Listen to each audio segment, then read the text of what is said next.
Ser podcast.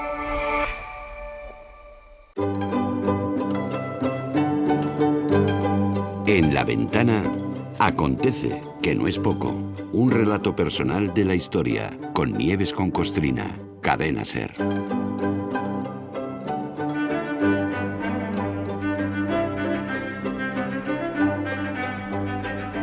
Nieves con Costrina, buenas tardes. Hola, buenas tardes, Marta, ¿qué tal? Muy bien, mira, hoy es el Día del Padre y esta celebración parece que tiene sus orígenes, como tantas otras, la verdad, en Estados Unidos.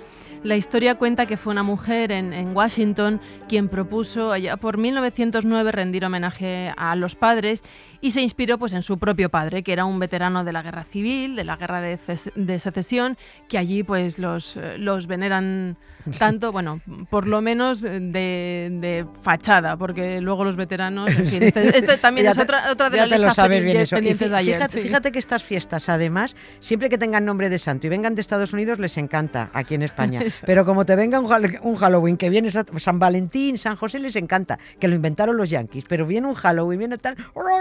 Es verdad, es que también tenemos que... O Acción de Gracias, también tenemos que celebrar. Sí. Bueno, este 19 de marzo tenemos además algo en España que históricamente hablando pues tiene mucho más peso y nos toca de manera más directa. Tal día como hoy, pero de 1812 se aprobó nuestra primera Constitución, ¿no? Ahí fue, sí, la Pepa. Hoy el tema, la verdad es que es inevitable. Hoy se proclamó nuestra primera Constitución, esa que los gaditanos saludaron el 19 de marzo de 1812 al grito de ¡Viva la Pepa!, y que siendo esta Constitución todavía un bebé, pues fue asesinada por el mastuerzo Fernando VII. Mira, además de mastuerzo infanticida. Bueno, digo... Te faltaba eso.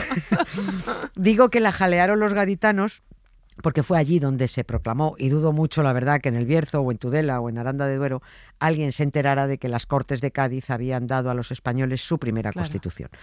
Discutir, redactar, debatir y consensuar la Pepa fue muy duro. 3 años de curro, en mitad de una guerra, con los franceses asediando por un lado, con una epidemia de fiebre amarilla asediando por otro que tumbaba y mataba a los diputados día sí día también. Pero al final se proclamó el Día de San José y de ahí vino lo de la Pepa. Fue una Constitución rarita, pues por mucha importancia que le demos, que sí, pero fue muy rarita. Pero con esto pasa un poco como con lo de la transición franquista, que como no te deshagas en alabanzas y la aplaudas enterita, pasas a ser una renegada. Y pues no, la Constitución de 1812, como la transición, tuvieron cosas buenas y muchas trampas.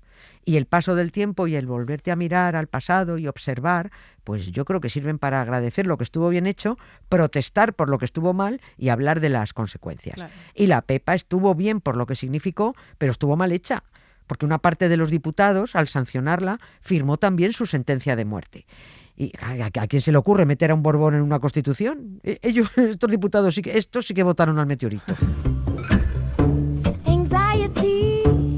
Trying me, I feel it quietly, trying to silence me, yeah, my anxiety, can't shake it off of me, somebody's watching me, and my anxiety, yeah. Sí que es cierto que cuando surge hablar de la Constitución de 1812, pues no sé si nos sentimos obligados a destacar de alguna manera sus bondades, ¿no? Sacar pecho de ella, ¿no? Ante el ataque de los franceses, aunque los españoles en realidad no pudieron disfrutar ni una sola ni un solo día de sus leyes. Nada, no pudieron disfrutar de esas ventajas. Claro que de esa Constitución habrían salido grandes logros, sin duda. Claro que España, gracias a la Pepa, iba a pasar a ser un Estado con su división de poderes. Claro que los españoles habrían progresado. Claro que habrían dejado de ser súbditos y vasallos para pasar a ser ciudadanos. Y sí, claro que con la Pepa se ponían los cimientos de una nueva sociedad. Y claro que se acabaría con la maldita Inquisición. Y claro que se privatizaría el monumental patrimonio de los Borbones. Pero a ver, que todo esto son mandangas, porque la Constitución no prosperó, luego nada de eso ocurrió. Ya estoy oyendo ahí a lo lejos, pero luego sirvió para tal, y 8 años después estuvo vigente un ratito, y después tal y tal. Y claro, y cada centenario le hacían unos homenajes muy, muy bonitos y unas celebraciones muy chulas, y se erigieron monumentos majísimos. Nada, mandangas. Porque estamos hablando de la Pepa, de cuándo se creó y para qué momento se creó, no de si luego tal y tal. Yeah. La Pepa luce solo bonita en los libros de historia, porque cuando todavía no había terminado de desarrollarse esa Constitución y gracias al Mastuerzo, España se adentró en uno de los periodos más grises y funestos del siglo XIX. En las Cortes de Cádiz Además, se dieron unas circunstancias que no han dejado de reproducirse en España hasta hoy mismo. Y esto es que se pactan por todos unos preceptos, se acuerdan unas normas, y cuando los progresistas se han relajado, vienen los radicales que estaban emboscados e intentan reventarlo todo. En el caso de las Cortes de Cádiz, los diputados que hoy llamaríamos ultraderecha del PP y Vox contribuyeron a reventar la propia Constitución que ellos habían proclamado, porque esa Constitución servía también para proteger a los malos. Pero ¿cómo estaban divididas las fuerzas políticas en esas Cortes? O sea, ¿había más diputados liberales, más conservadores? A ver, en teoría, un poco más de la mitad eran liberales. Y por cierto, es aquí en Cádiz donde surge eso de liberal como concepto político, es en esas Cortes. Liberal en el sentido de progresista, no como ahora. Que si alguien te dice que es liberal es para colocar a su novio defraudador y hacer negocios en el Grupo Quirón. Al principio, cuando se produjeron las primeras reuniones de Cortes, no estaban definidas las tendencias políticas, porque se votaban personas. Las tendencias se fueron viendo pues según avanzaban las deliberaciones. Allí empezaron a llamarse liberales los que eran partidarios de las reformas, pero dentro de los liberales luego los había más moderados y más progresistas. En este grupo, que eran 174, pero fluctuaban de un día para otro, porque bueno, esto se movió mucho.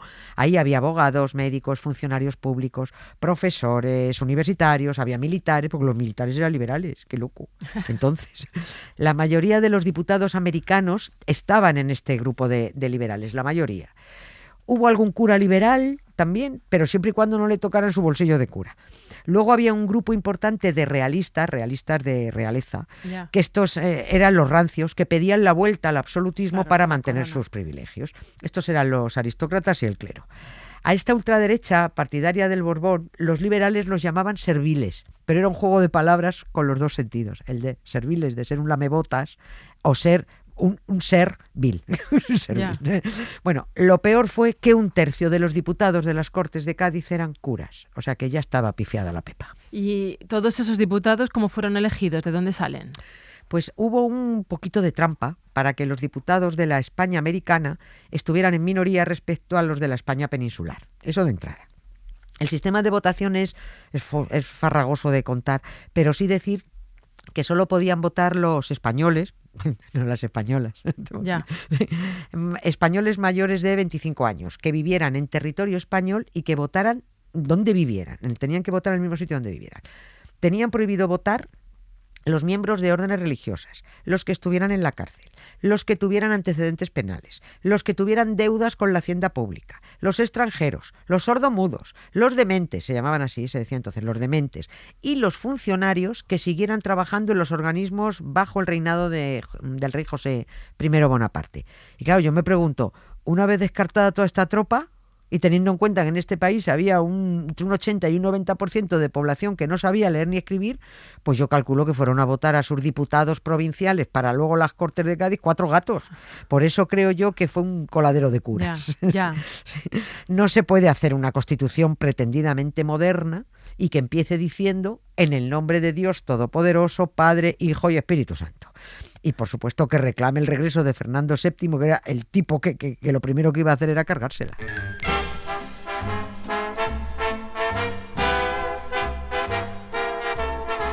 You are the one for me, for me, for me, formidable. You are my love, very, very, very, véritable. Et je voudrais pouvoir un jour enfin te le dire, te l'écrire dans la langue de Shakespeare, my Daisy. Mira, esto de que la Pepa empezaba así, como has dicho, en el nombre de Dios Todopoderoso, Padre, esto no lo estudiamos tampoco. No, esto no te lo decía. Ninguna constitución de las que se hacían siempre había derechos del ciudadano. Nunca empezaban con estas cosas de Dios y no sé qué y no sé cuánto. Claro, venga, pues vamos a ver las sombras, más sombras de la Pepa, que siempre hablamos de sus bondades, que sí que ya lo sabemos. Pues mira, de entrada, evitar toda alusión a lo que te decía, a los derechos del hombre y del ciudadano. Lo que sí se le recordó al ciudadano en la Constitución como deber primero y fundamental fue el amor a la patria y la obligación de ser justos y benéficos al ciudadano. Y había otro deber ineludible, abro comillas, todo español sin distinción alguna está obligado a contribuir en proporción de sus saberes para los gastos del Estado. Y ahora te digo lo que se decía en Asterix, lo de la aldea. ¿Todos? No, todos no. Los curas, las monjas, los obispos, los frailes no contribuían. Sus propiedades no estaban sujetas a fiscalidad. Y además, los españoles tenían que pagarles comida y casa y arreglarles las goteras en iglesias y monasterios. Otro deber muy bonito de todos los ciudadanos era el de defender a la patria con las armas. Repito, ¿todos? No, todos no. Los ricos tenían capacidad para librarse. Así que resulta que todos los deberes del ciudadano establecidos en la PEPA afectaban solo a los pringaos. Porque estaba pensada para que no se cumpliera la proporcionalidad ni en los impuestos ni en el servicio a la patria. Y más sombras, Venga. más. Lo de la libertad de imprenta. Es decir, escribir, imprimir y publicar libremente ideas políticas. Esto está guay, estupendo. Pero en el momento que escribieras algo sobre religión, la secta católica tenía derecho a imponer censura, abro comillas, según lo establecido en el Concilio de Trento. O sea, la Constitución de 1812, tan progre, estaba dándole a la Iglesia unos derechos que se había autoconcedido la propia Iglesia casi 300 años antes. Qué liberal, ¿no? Y dos grandes sombras, que no deberíamos mencionar porque eso, según pensarán algunos, eso sería un asqueroso presentismo. Es que no se abolió la esclavitud y las mujeres no aparecían por ninguna parte. Y nos falta saber por qué se eligió además el 19 de marzo para su proclamación. Yo pensé que era para que coincidiera con la festividad de San José. Sí, pero no solo. A ver. No solo. Se eligió ese día porque era el aniversario de la subida al trono del Mastuerzo. Fernando VII tomó el poder el 19 de marzo de 1808, después de organizar el famoso motín de Aranjuez, que ni fue popular ni fue espontáneo, para obligar a su padre, a Carlos IV, a abdicar. Fue un golpe de Estado. Y los tolais de los diputados en Cádiz deciden conmemorar ese día de golpe, proclamando una constitución que creen moderna, a la vez que celebraban a un golpista y reclamaban su regreso al trono. Por supuesto, el Mastuerzo volvió a dar otro golpe de Estado, como han venido haciendo todos los Borbones a partir de él, bien organizándolos directamente, como fue el caso de Cristina de Borbón, de Isabel II y de Alfonso XIII, o bien haciéndose los locos, o beneficiándose directamente de sus consecuencias de los golpes de Estado previos, como fue Alfonso XII, Juan Carlos y, por supuesto, el actual. Con los Borbones encaja eso de que quien nace lechón muere cochino. Y dos últimas cositas respecto a las fiestuquis estas que se montan los políticos y los lechones para felicitarse de lo guays que son. En 2012, Sí. durante el bicentenario de la PEPA, montaron una en donde ni mencionaron al Mastuerzo Borbón como asesino de la PEPA ni a los miles de liberales ejecutados. Lógico, claro, porque es que estaba presente toda la parentela borbona del asesino constitucional. ¿Cómo iban a mencionar al abuelito? Pero es curioso que solo unos días después de aquel acto, todos aquellos Borbones, con sus parejas plebeyas incluidas, volvieron a sus privilegios y a sus corruptelas gracias a sus beneficios constitucionales.